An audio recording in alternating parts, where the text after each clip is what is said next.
ng aking gustong ituro sa inyo. At ito ay walang iba kundi ang the doctrine, ang importanteng doktrina, the doctrine of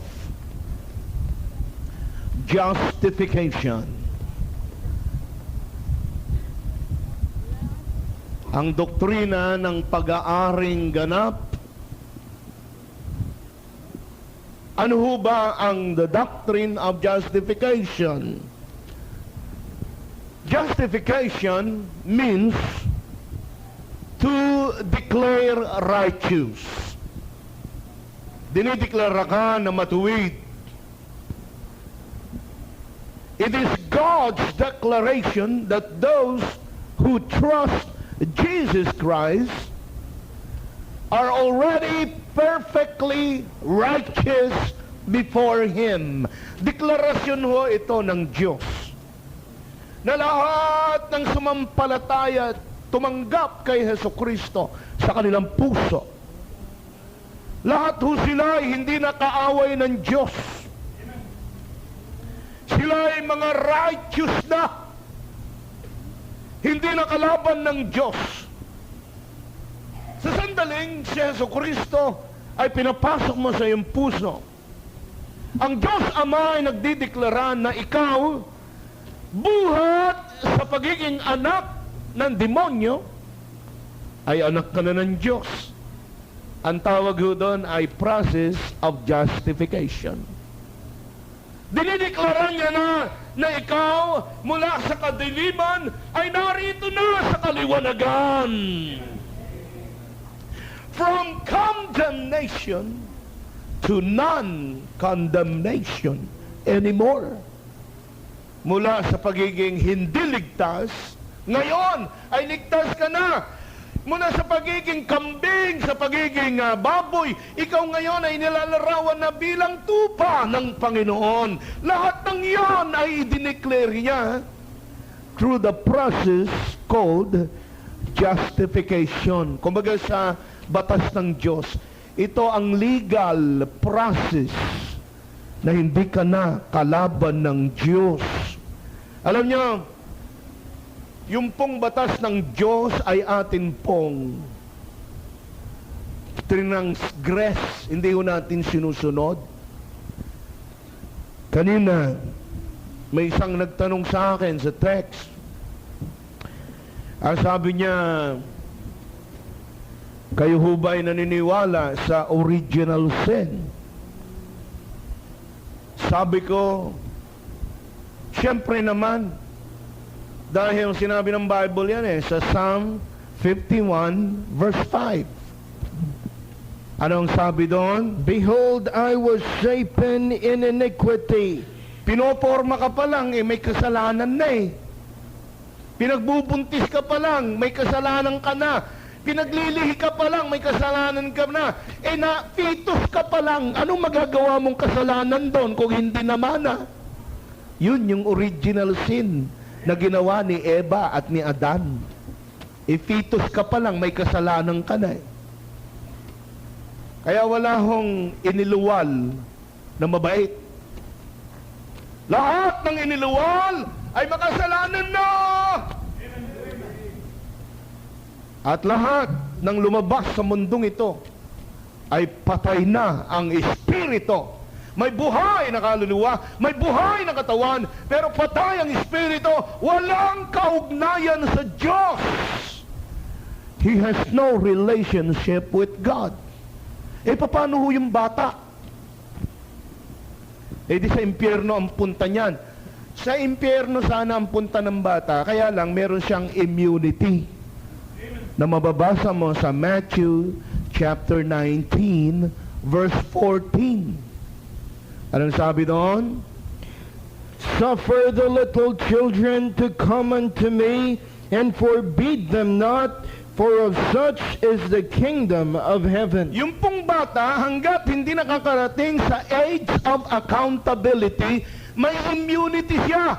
Yung mga children na yon, na lumapit kay Jesus Christ, naglalakad na yon, siyempre. Pero sabi ni Jesus, dineclare niya, sa kanyang kapangyarihan. Sa kanila ang kaharian ng Diyos. Kaya mga bata, bagamat may original sin, pag namatay ay siguradong sa langit ang tungo dahil meron silang immunity.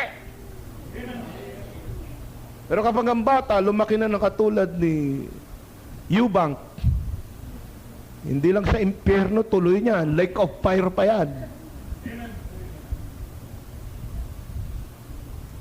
Pero salamat na lang itong mga kasinlalaki ni Maki, yung mga babies ninyo, pag kinuha ng Panginoon, sa langit ho ang tungo ng mga yan. Pastor, bakit? Kasi fair ang Diyos.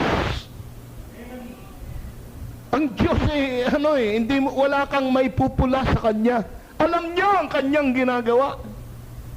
Kaya sabi nung nagtanong, ganun ho pala. Siyempre, ganun yun. Buti nagtanong ka, nalaman mo tuloy. But you know what? Ito hong justification ay process ng Diyos na sabihin niya sa buong mundo na itong tumanggap na ito ay hindi ko nakalaban. Hindi na siya foreigner, hindi na siya alien. Siya ay anak na ng Diyos. Therefore, He is justified. Lahat ho tayo na tumanggap kay Jesucristo ay na-justified na. Alam nyo, sa mga nangyayari sa paligid natin, hindi ho ba, alam natin yung kalagayan ng state witness. Pag sinabing state witness, ano ho yan? Kasama yan sa krimen. Pero, akusado din ho siya. Kaya lang, gusto niyang gumaan ang kanyang sentensya. Kaya siya ay nag-decide na sasabihin niya ang totoo, ituturo niya yung mga kasama niya para lang mapunta siya sa kalagayang state witness. Pag naging state witness na siya, ilalayo siya doon sa mga kasamahan niya.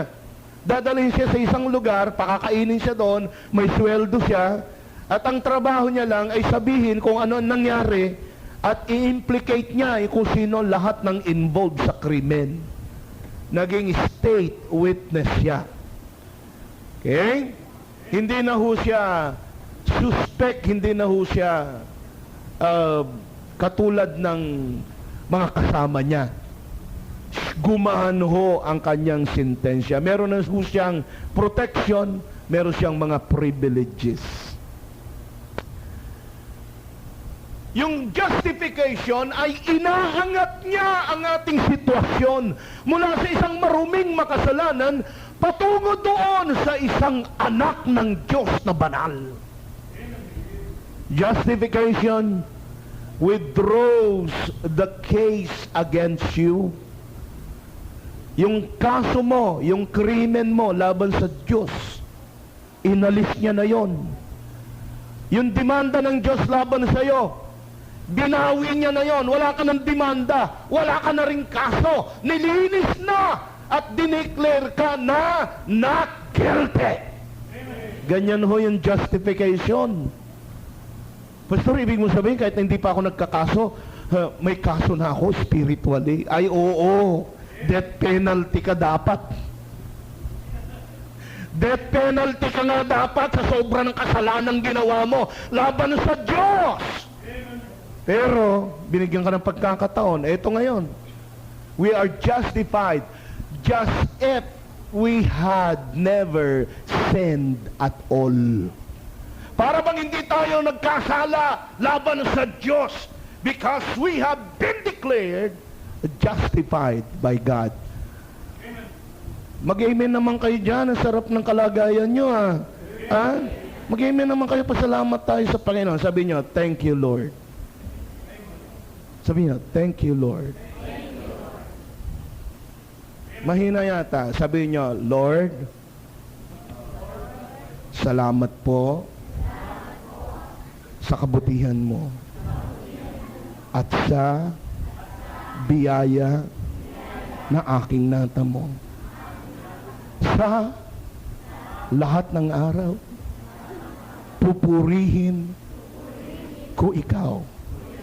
Salamat, O Diyos, sa iyong kabutihan.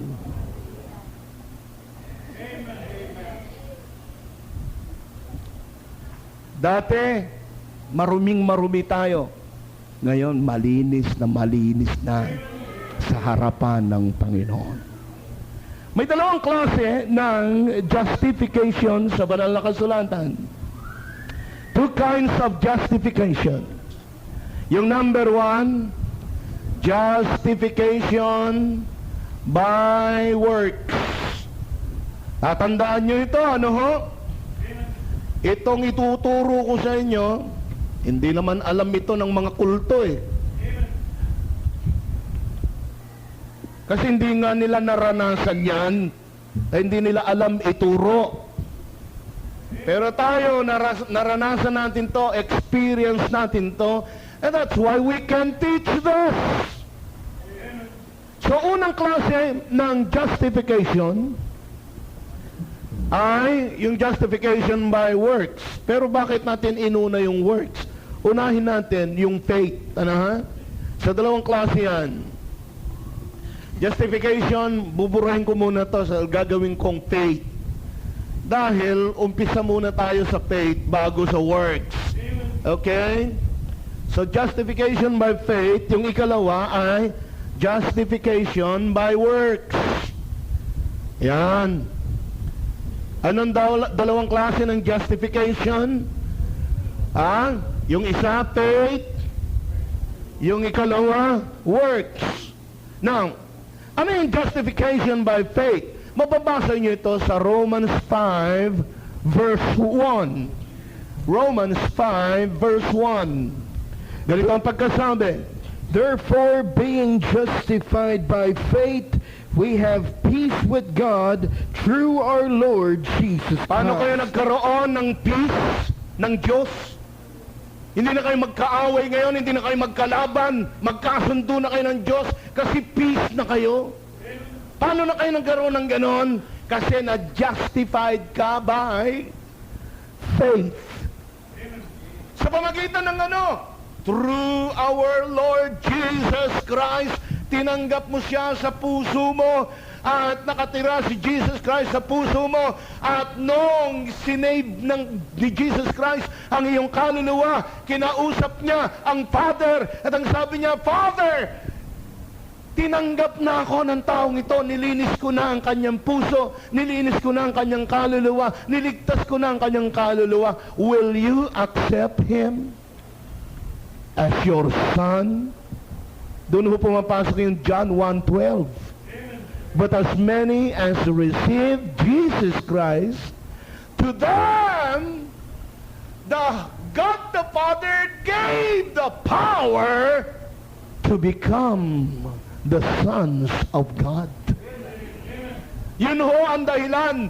Through Jesus Christ, dahil lang ho kay Jesus at hindi sa anumang kaparaanan.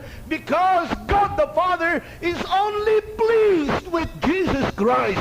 Kung sino in-approve ni Jesus Christ, in-approve din ng Ama. Bakit, Pastor? Kasi ino-honor niya yung Son. Kung paano yung Son nag-o-honor din sa Kanya. Pag hindi nyo in-honor yung Son, hindi nyo rin in-honor yung Father. Dapat i-honor nyo yung dalawang yan. So through Jesus Christ, na-justified tayo by faith. Romans 3:21. Anong sabi ng talata? Romans 3:21. But now the righteousness of God without the law is manifested, being witnessed by the law and the prophets.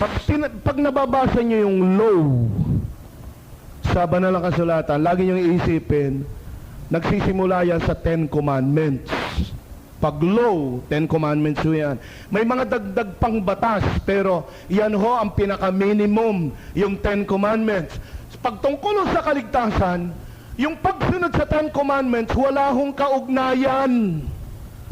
Huwag niyong ilalagay ang 10 Commandments sa kaligtasan.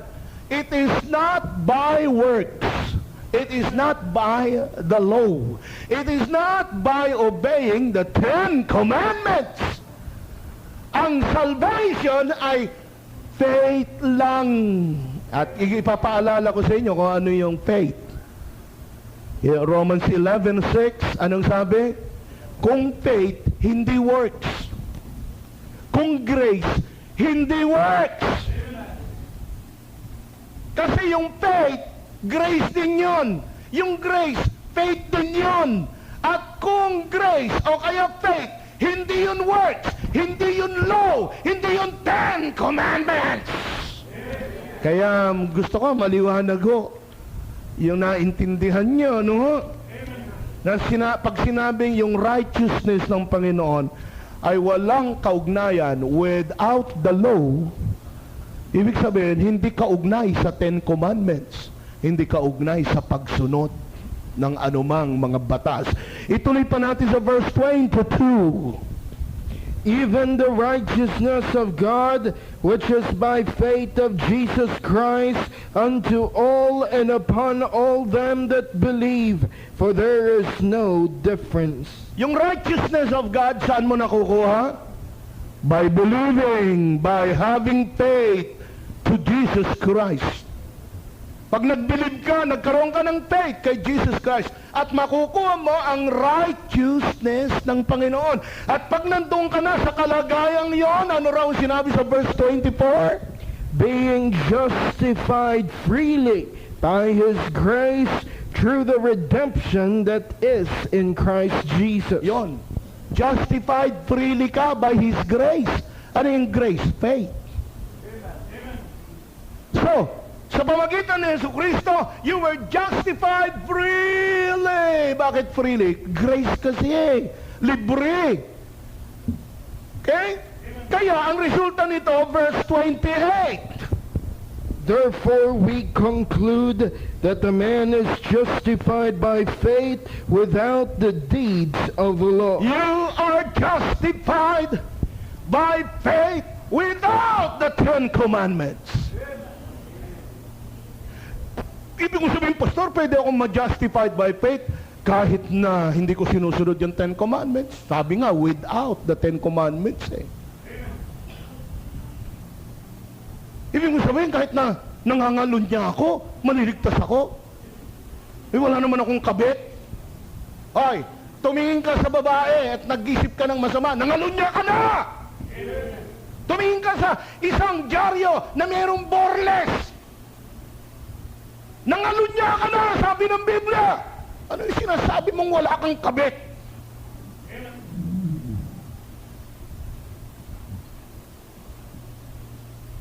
Pero you know what? Kahit na gano'n ang ugali mo, pwede kang masaved. Because you can be justified by faith. Eh, sinungaling ako. Pwede kang maligtas. Eh, lapastangan ako sa magulang ko. Eh, dapat ka nga maligtas eh, dahil lapastangan ka eh. Para magbago ka eh. Hindi ho ba? Eh, magnanakaw ako. Dapat ka nga maligtas eh. Eh, marumi ako. Para luminis ka. Ano ka? Ako na lahat ang pinaka. Putak, putak. Putak, putak, putak, putak, putak, putak, putak. Ako na lahat ang pinakaputak sa lahat ng tao. Dapat kang maligtas para marami makakita sa iyo, makita nila na pambihira, yung talamak na pala sa kasamaan, pwede pang magbago. Ba, gusto ko yung nakuha niya. You can be saved without the law. Sa katotohanan, kaya dumating si Jesucristo dito sa lupa para iligtas ang lahat ng mga marurumi. Lahat ng nadidimlan ng isip. Alam niyo kung banal kayo, hindi na pupunta si Jesucristo rito. Kung merong pupunta sa langit sa inyo nang dahil sa gawa ninyo, hindi na pupunta si Jesucristo rito. Pero kaya siya napunta rito dahil walang gumagawa ng mabuti kahit na isa. Imagine mo, milyon-milyong mga tao, kahit na isa walang gumagawa ng mabuti. Romans 3 verse 10, there is none righteous. Gaano karami yung hindi righteous? No, not one. Kahit na isa, walang righteous. No, not one. Eh sabi ng ibang mga tagapagturo, nakakatawa ito, nakakatawa, comedy. Meron daw mga perfect na tao. Si Job, perfect daw yun. Oh, ano sinasabi niyong lahat ay makasalanan? Hoy! Minsan bago ka tumalak na parang babae, tignan mo muna kung anong kahulugan ng perfect. Perfect doesn't mean you are sinless. Iba ho yung perfect sa sinless. Yung perfect, mature. Maturity ang pinag-uusapan diyan. So, si Noah, perfect si Noah. Sa anong paraan? Doon sa pagsiserve niya, doon sa pagkilala niya sa Panginoon. Pero he's not sinless. Dahil tao din siyang makasalanan. Kaya nga, nung pagkatapos ng baha, ay nakagawa siya ng kasalanan dahil siya'y makasalanan. Anong ginawa niya? Di ba naglasing si Tatang Noah? Yung pandahilan tuloy kaya na-curse si Kanahan, yung anak ni Ham. Hindi niya na ma-curse si Ham kasi na-bless na si Ham eh. So yung anak na lang ni Ham ang kinurse. Sino yung mga yon? Tayo, brown, itim. Nasa sarili tayong bayan pero servant tayo ng mga puti. Doon na lang tayo babawi sa langit. Doon, pantay-pantay. Maraming mayayaman ngayon ang hindi naglilingkod sa Panginoon. Sa katotohanan nga, hindi mananampalataya maraming mayayaman ngayon dahil they have changed God to gold. Ang kayamanan nila ay pera. Ang kayamanan natin ay Diyos. Maghahari tayo for 1,000 years nang dahil sa pagtatapat natin, paglilingkod natin sa Panginoon. Yung mga yan, pupunta sa impyerno yung mga yan. Lalo na kung hindi sila sumampalataya sa mga panahong nakabukas pa ang pintuan ng kaligtasan. And so, justification by faith is very important.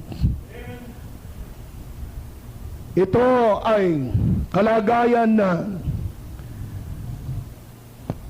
tayo ay dineklarang righteous ng Diyos sa pamagitan ng pananampalataya without the 10 commandments. Galatians 3:24, ganito ang pagkasabi. Wherefore the law was our schoolmaster to bring us unto Ang Christ. purpose ng 10 commandments ay para makita natin ang ating sarili, hindi natin magagawa yon.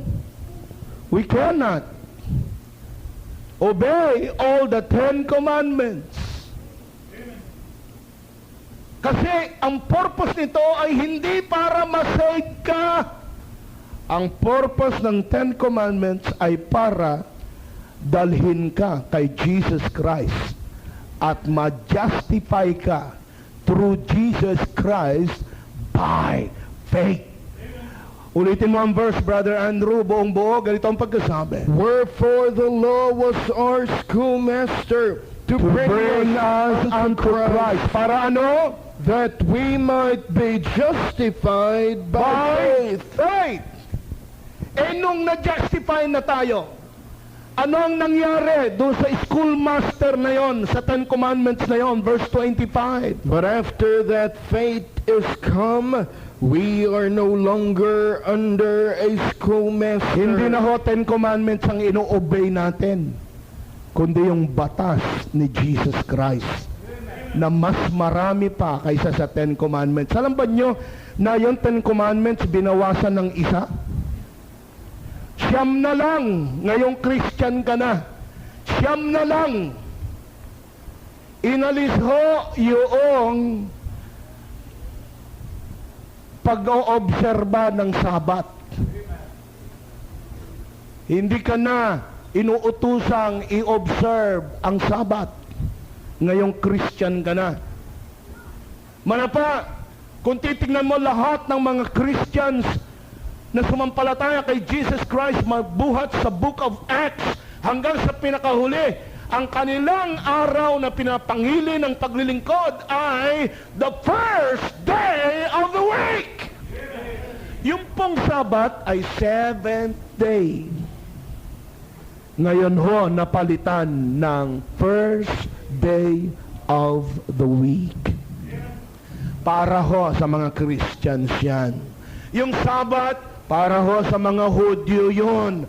Pero ngayon, Hudyo at saka Gentiles na saved at naging Christian. So hindi Sabat ang binigay sa kanila na panahon ng pagsiserve at panahon ng pag-aaral ng salita ng Diyos, kundi the first day of the week, panahon na si Jesucristo ay nabuhay maguli.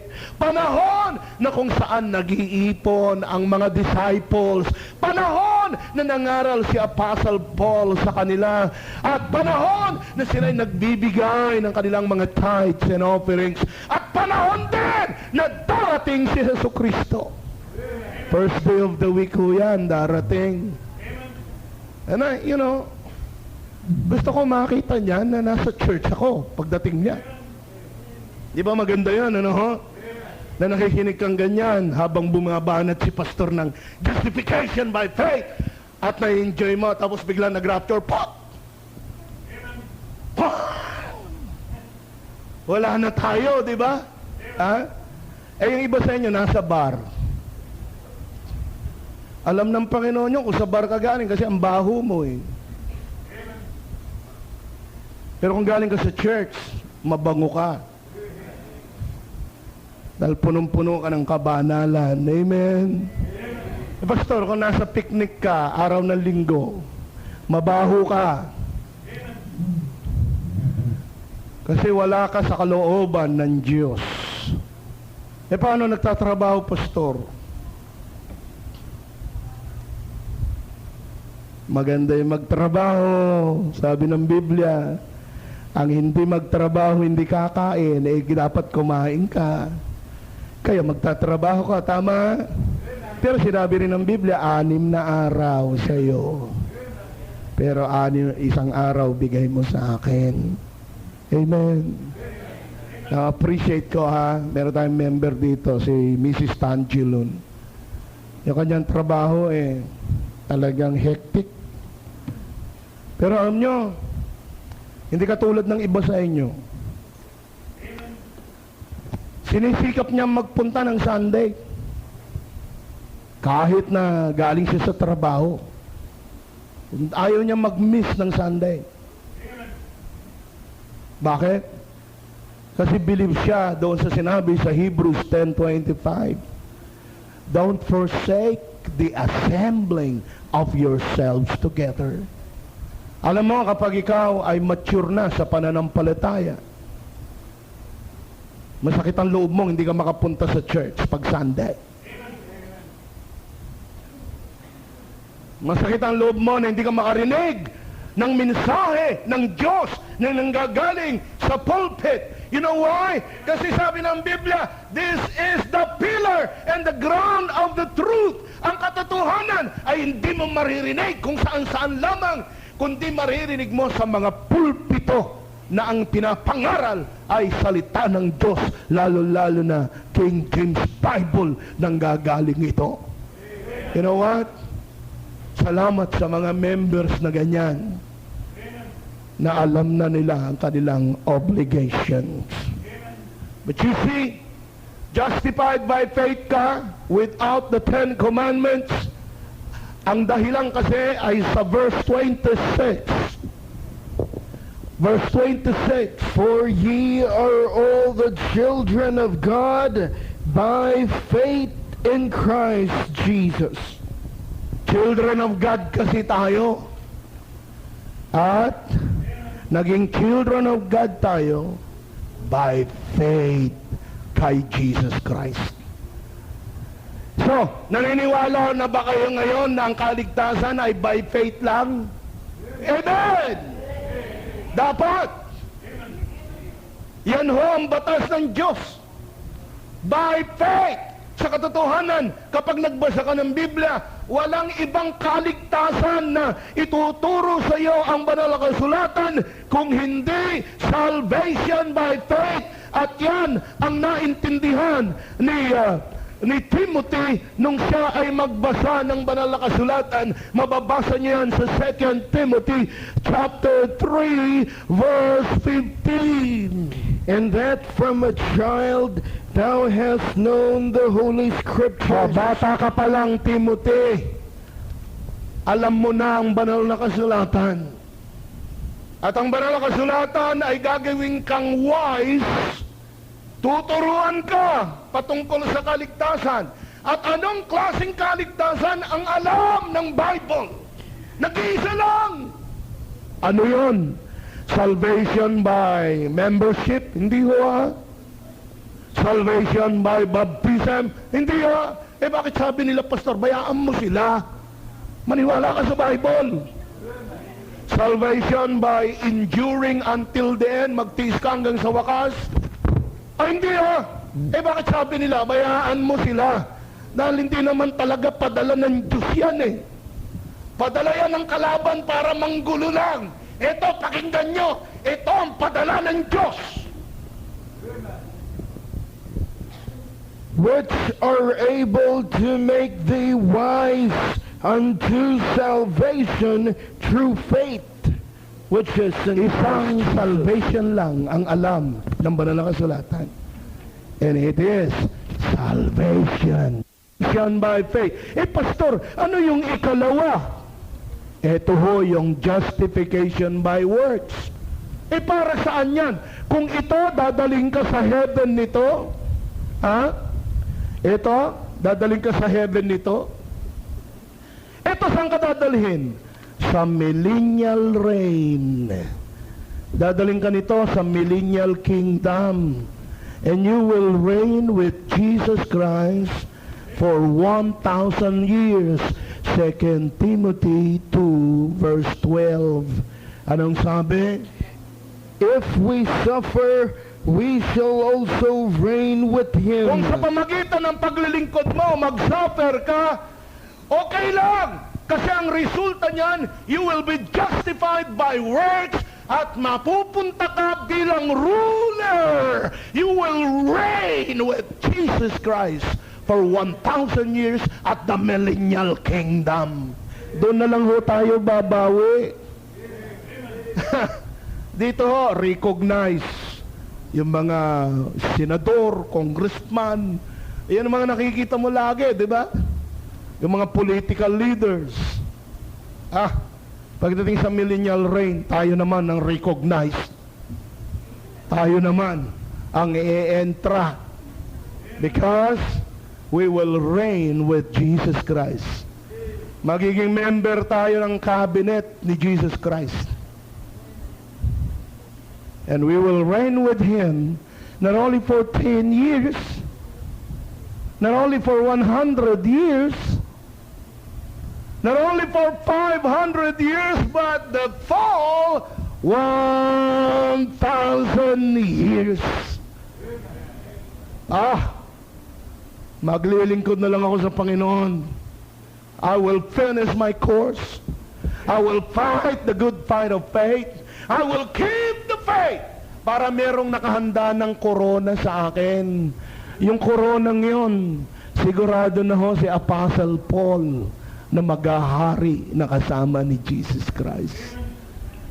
At kung nagawa niya yon, why can't we?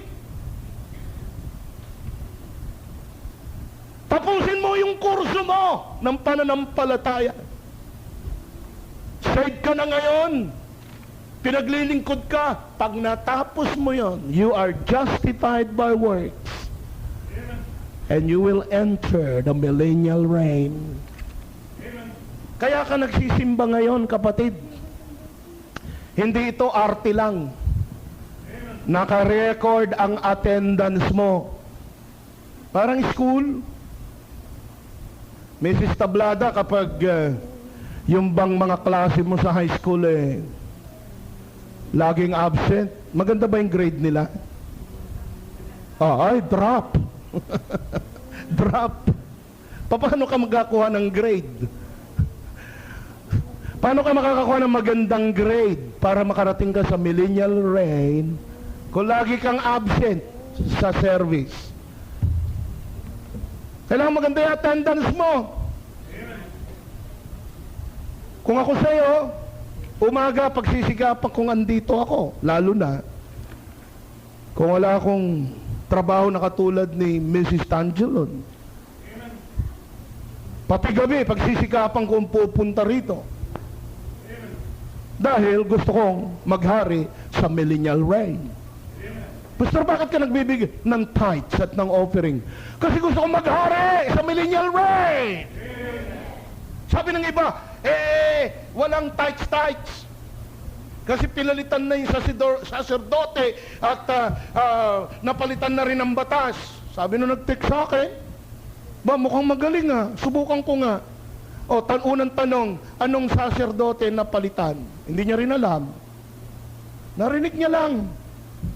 Siguro, hindi pa natutulog, alauna na madaling araw, hindi pa natutulog. May narinig siyang nangangaral sa TV. Nako, sana tayo maging ganun, Ang daming tama ang may tuturo natin. Pero kung sino pa yung padala ng kalaban, yung pang nakakarami ng mga television shows, mga oras. Siguro alauna ng madaling araw, narinig niya yung padala ng demonyo na nagsabi na walang tithes sa Biblia. Walang tithes. Baka basahan kita ng mga word na tithes sa banal na kasulatan, mabulunan ka.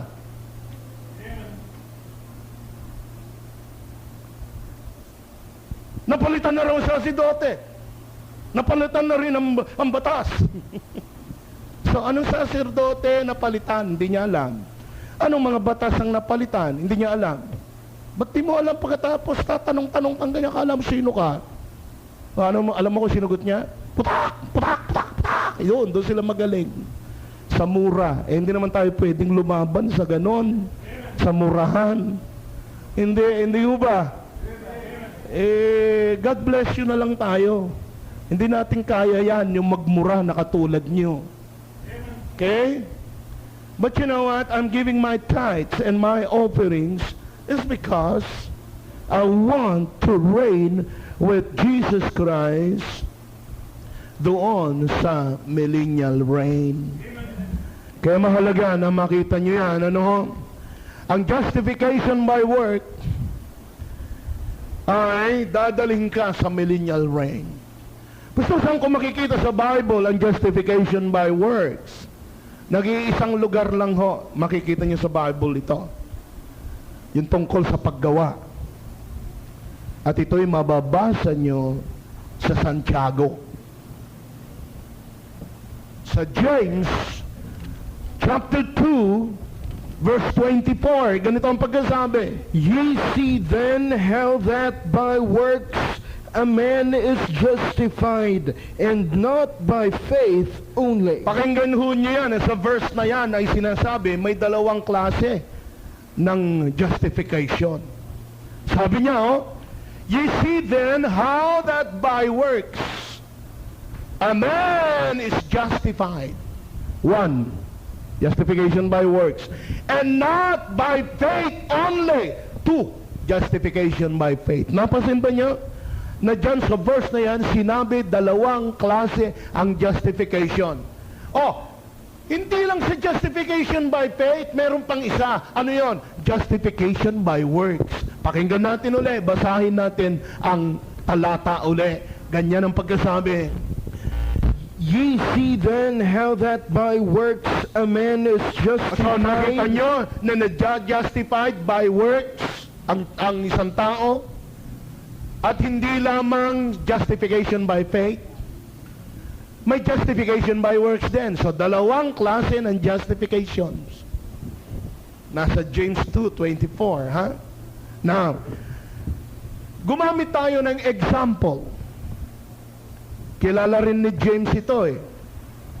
Kung sino yung na-justified by works at na-justified by faith. Tingnan natin ang James 2 verse 21. James 2:21. Was not Abraham our father justified by works when he had offered Isaac his son upon the altar? Nung inoffer niya yung anak niya, natatandaan niyo sa Mount Moriah? Yung nag-iisang anak niya, anak ni Abraham, sino yon? Si Isaac. Si Isaac. Nag-iisang anak, hiniling nila yon sa Panginoon. Pero sinubok siya ng Panginoon. Ibigay mo yung anak mo sa akin. Anong ginawa ni Abraham? Dinala niya sa bundok. I-offer niya bilang sacrifice. At nung akmang papatay niya na, naitali niya na sa altar si Isaac, at akmang papatay niya na, pinigilan siya ng Panginoon. Okay na, sabi ng Panginoon, nasubok na kita. Ano yon? Works or faith? Works yon. Kaya siya na justified by works. Alam niyo kung anong reward na binigay sa kanya dahil siya ay na-justified by works? Siya ang naging father of all believers. Sa pamagitan niya, lahat ng mananampalataya, siya ang magiging ama. Kaya mahalaga na makita niyo na kapag kayo'y naglingkod, merong reward. Justification by works.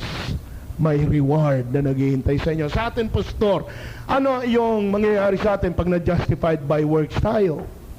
Kasi nagtatites ka, nag-o-offering ka ng faithful, nag-a-attend ka ng faithful, nagso-soul winning ka ng faithful, naglilingkod ka ng faithful, pati sa good manners and right conduct, okay ka. Lahat ng subject, mataas ang grade mo. Eh kung dito sa lupa, pag panay 90 plus ang iyong grade, aba, scholar ka. Doon po sa millennial reign, pag matataas ang mga grade mo, you have the opportunity to join the cabinet of the Lord Jesus Christ doon sa kanyang kingdom. Yun ho ang reward natin. Ano ho? Kaya, si Abraham ay natanggap niya ang kanyang reward. Siya naging father of all believers dito sa mundo. At yung mga pangakong binigay sa kanya ay natanggap niya rin nang dahil siya ay na-justified by works. So, hindi lang siya na-justified by works kasi dalawang klaseng justification eh. Na-justified by faith din siya. At anong nangyari sa kanya nung siya ay ma-justified by faith? Romans 4 verse 2. Anong sabi ng Biblia? For if Abraham were justified by works, he hath whereof to glory, but not before God. Okay? Kung justified by works lang siya, magyayabang siya. Pero meron siyang isa pang justification. Ano yon? Verse 3. For what saith the scripture? Abraham believed God. At nang siya'y sumampalataya, na-counted yon. Para saan? And it was counted unto him for righteousness. Hindi siya gumawa, pero tinanggap siya. Counted.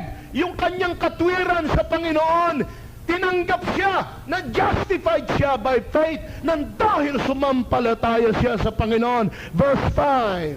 But to him that worketh Hindi not, siya nagtrabaho. Ano lang ang kanyang ginawa? But believeth on him that justifieth Nag-believe the lang siya. ungodly. Ano nangyari sa pananampalataya niya? His faith is counted for righteousness. Nung siya'y magtrabaho, inandog niya yung kanyang anak, he was justified by works. Nung siya ay sumampalataya, wala siyang ginawang trabaho, he was justified by faith. Nung maligtas kayo, wala kayong ginawang trabaho, you were justified by faith. Ngayon, hindi pa kayo justified by works kasi pinag-aaralan pa ng Panginoon kung ang mga services ninyo ngayon ay katanggap-tanggap sa Kanya. Kaya, gumagawa tayo ngayon para ma-justified by works doon po sa judgment seat of Christ pagkatapos ng rapture. So, isang justification pa lang ang natanggap natin ngayon. Ano yon? Justification by faith. Kasi saved ka na. Saved na ang kaluluwa mo. Born again na yung spirit mo. Yung body mo, pinangakuan, i-redeem yan pagdating ng rapture. Yan ang nakuha mo dahil na-justified by faith ka. But we are serving now so that we could be justified by works. We are serving now para lahat ng mga grades natin ay matataas at katanggap-tanggap sa Panginoon para magkaroon tayo ng korona. Koronang magagamit natin sa ating paghahari na kasama ni Kristo sa loob ng 1,000 taon. Hindi ba kayo excited niyan? Ha? Napakaganda ng future natin. Biro mo, ngayong save na tayo, may mansion na tayo sa langit. Tapos magtrabaho pa tayo. Maghahari tayo ng 1,000 years. Ang ganda ng pribileyo ng mga Christians. Ha? Eh yung iba, walang ganyan. Yung yung kilala ko, wala. Yung isang grupo na oneness, ay wala. Walang pag-asang ganyan. Yung isang, wala.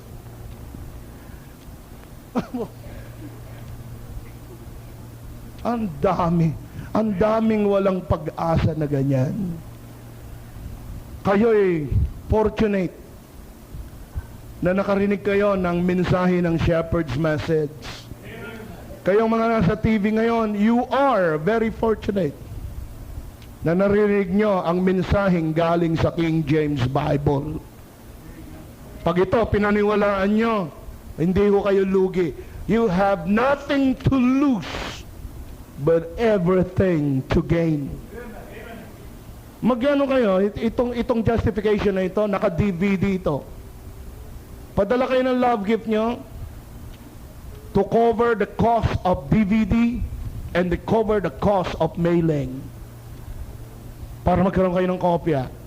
Oy, hindi business yan ha. Merong mga nagtitext sa akin. Bakit ko raw pinagbibili yung DVD? Hoy! Paggawa ka ng DVD kung hindi mo babayaran yan. Sinong nagkaroon ng DVD na hindi niya binayaran? Kahit mga pirate lang babayaran mo rin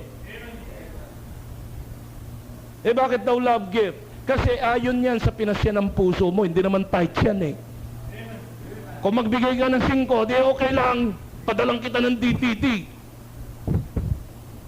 Kung ipapadala mong love gift, 50 pesos na pang-mailing lang, sige okay, padadalang kita. Pero wag mo sasabihin business yan. Dahil may kapalit yung love gift ninyo na hindi naman kikita. But you know what? Meron dyan nakikriticize. Kahit nga 5, ayaw magbigay niyan Karamihan yan, dininiwala sa tithes and offerings. Let me tell you this. Hindi para sa inyo yung ino-offer kong DVD. Kung ayaw nyo yung DVD ko, so what? And I say that with a smiling face. Para ito doon sa mga na-bless, sa mga pinipreach ko rito sa Shepherd's Message. At nagte-text sila, Pastor, gusto namin magkaroon ng kopya niyan. Yun, ang walang reklamo. Pero kayong mga magtatanong pa, oy, bakit mo binibusiness ang pananampalataya? Hindi ho business to. Para lang matuto sila, mag-order sila ng DVD. Kahit na magkano ibigay nila, ibibigay ko yung DVD.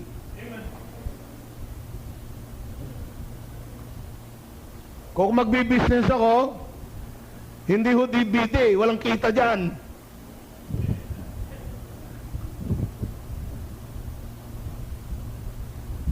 Yung mga leaders ninyo, ang daming mga negosyo, hindi nyo nakikita. Ako na walang kaano-ano, hindi man business ng DVD nito eh. Na umaasa lang doon sa mga maaawa eh. Ako pa titirahin nyo. Pero yung isang katutak na mga racket ng mga leaders nyo, hindi nyo napapansin. Hoy! We teach the Word of God here. If you want a DVD of my preaching now, sige, pagawa ka kung hindi ka magbabayad. Amen. At paano mo makukuha yung preaching na ito? Hindi naman mai-preach ng puno mo yan. Amen. Yung nakaranas lang nito, ang makakapag-preach nito, yung puno mo, hindi paligtas hanggang ngayon. Paano kayo maliligtas yan? Puno nga nyo, hindi pa saved.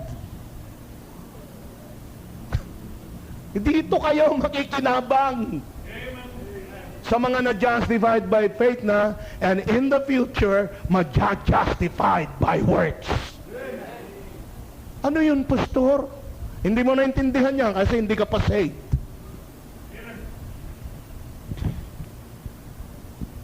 And that's why, kunin nyo itong DVD nito, tapos ulit-ulitin yung panoorin para matuto kayo. And, kung wala kang talagang pera, sumulat ka sa akin, bibigyan ko ng libre yan. Yan ba ang business? Sabi nga ng misis ko, palugi yata yan ha. Hindi, babalik ng Panginoon yan. Merong mga talagang kuripot na mga tao. Pero meron naman pa isa-isa dyan na talagang mabait. Pag na-bless yan, tutulong yan. But you know what? This ministry is the ministry of the Lord. And the Lord will provide as He has done for this many years na. Kaya, pag na-justified by faith ka, ano resulta? Romans 5 verse 1. Therefore, being justified by faith, we have peace with God through our Lord Jesus Peace na Christ. kayo ng Diyos. Hindi mo nakalaban ng Diyos. Kaibigan mo ng Diyos.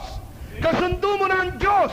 At ano pa ang mangyayari? Romans 8 verse 1. There is therefore now no condemnation to them which are in Christ Jesus, who walk not after the flesh, but after the Spirit.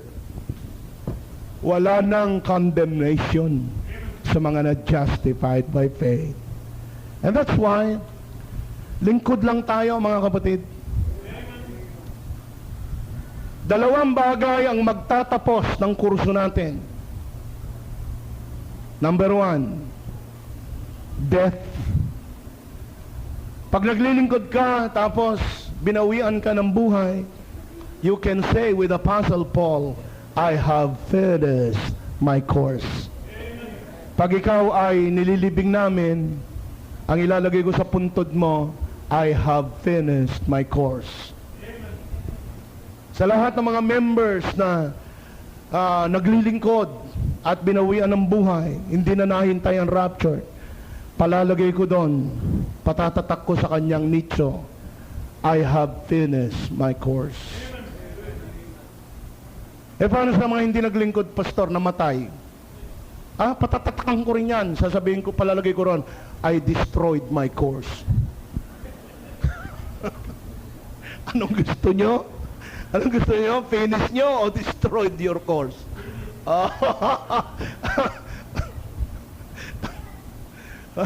Dapat finish your course. Na, pastor, paano kung hindi ako nakapaglingkod? Bakit? Kasi magbabackslide ako eh. Galing. Galing. May balak ka? Kunyari lang, pastor. Kunwari ka pa.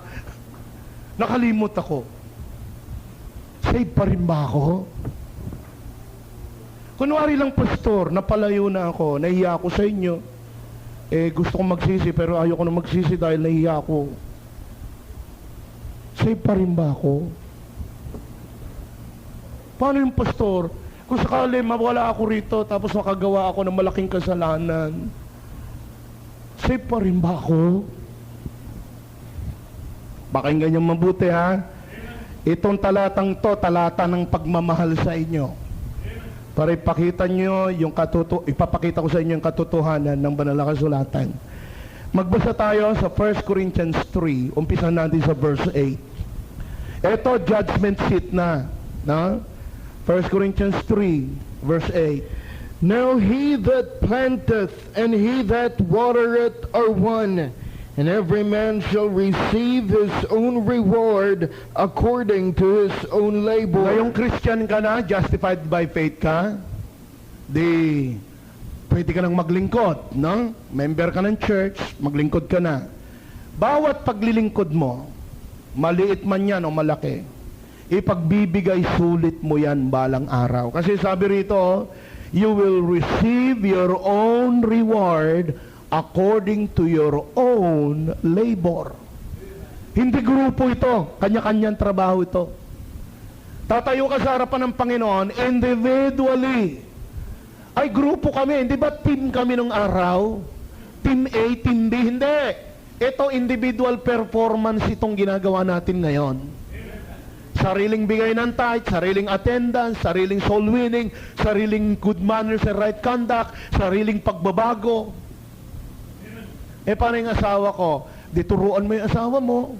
Paano yung mga anak ko? Di encourage mo yung mga anak mong magbago din. Kasi isa-isa tayo, tatayo. Hindi pwede yung, sinanay na lang tumayo para masabit kami. Hindi pwede. One by one ang magbibigay ng sulit. Okay? Own labor, own reward. Itagalog. Sariling trabaho, sariling reward. Own labor, own reward. Paano kung hindi ako nagtrabaho? Di wala ka reward. Okay? Now, verse 9. For we are laborers together with God, ye are God's husbandry, ye are God's building. Laborer tayo ng Diyos. So anong klaseng laborer ka? Maaasahan ba? Skilled ba? O nagtatrabaho ka 15 at 30 lang? Datating ka 15 at 30. Merong mga ghost employee na ganyan. Merong mga nagtatrabahong ganyan. Darating lang 15. Tapos at 30. Alam ba niyo yun? Siyempre, alam niyo yun. Anong klaseng employee ka? Talaga bang nagtatrabaho ka o panay coffee break lang? Own labor, own reward. Look at verse 14. If any man's work abide, which he hath built thereupon, he shall receive a reward. Kung yung work mo, maganda, nakakuha ng magandang grade, ano raw matatanggap mo? Reward. Ano ang reward natin? We will reign with Jesus Christ at the millennial kingdom for 1,000 years. Paano pastor? Ito na po. Paano pastor? Kung nag-backslide nga ako at hindi ako nakapagpatuloy, anong mangyayari sa akin? Verse 15. If any man's work shall be burned, okay, wala kang na-produce. Lahat ng pinaglingkod mo, wala. Hindi nakapasa. Ano raw mangyayari? he shall suffer loss. You shall suffer loss. Ano yung you shall suffer loss? Well, isang leksyon na naman to, isang preaching ito. You shall suffer loss. Pero wala akong panahon para pag-usapan natin ito ngayon, sapat nang malaman mo na ikaw ay lugi kapag ang paglilingkod mo ay hindi nakakuha ng magandang grade. Why? Because you shall suffer loss. Wala ka na ipaglingkod. Bagsak. Pero, may isang pag-asa ka ba? Hindi ka justified by works, pero justified by faith ka. Hindi ako nakakuha ng reward, Pastor. Malulugi ka, pero may pag-asa ka pa. You are justified by faith already. Kaya ka nga na-rapture eh. Kaya ka nga nakaharap sa judgment seat of Christ. At ano mangyayari dahil justified by faith ka? Tuloy ang verse. But he himself shall be saved. You shall be saved pa rin pala. Saan siya masisave, Brother Andrew? Yet so as by fire. Apoy. Ano yung apoy? Impyerno! Save ka pa rin pala doon! Pupunta ka pa rin sa langit pala! Kahit na hindi ka nagtrabaho. Ano yung sinasabi ng mga kulto? Na kapag hindi ka nagpakabuti, hindi ka makakatanggap ng buhay na walang hanggan. Hoy, hindi mo kasi alam yung justified by faith. Pag hindi ka raw nagpabautismo, hindi ka raw maliligtas, hindi mo kasi alam itong doktrina ng justification. Ano yung sinasabi na kapag hindi ka raw nagtiis hanggang sa wakas, hindi ka maliligtas? Kasi walang kamuwang-muwang sa doctrine of justification. Dito, wala na, bagsak na lahat ng trabaho niya. Wala, zero. Yet, he is saved from the fire. Yan ho ang beauty ng justification doctrine. At yan ay napag-aralan nyo sa pagkakataong ito. Kaya, let me ask you in closing. Have you been justified by faith already? I mean, do you have Jesus Christ in your heart? I mean, is Jesus Christ dwelling in you and that eternal life is in you already?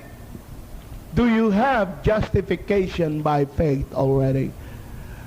Kung hindi pa kayo nakakatiyak niyan, patulong ho kayo sa amin. Get in contact with us through text messaging, through calls, through email. I will try to help you understand the meaning of the doctrine of justification. God bless you for watching us. I hope we have been a blessing to you. Please allow us to minister to you. Allow us to teach you more of the true gospel and the true teachings coming from the King James Bible. I'm thanking you all of you who watch us this very moment. God bless you. And may we meet one of these days, if not here, up there in heaven, enjoying the salvation of the Lord Jesus Christ. God bless you.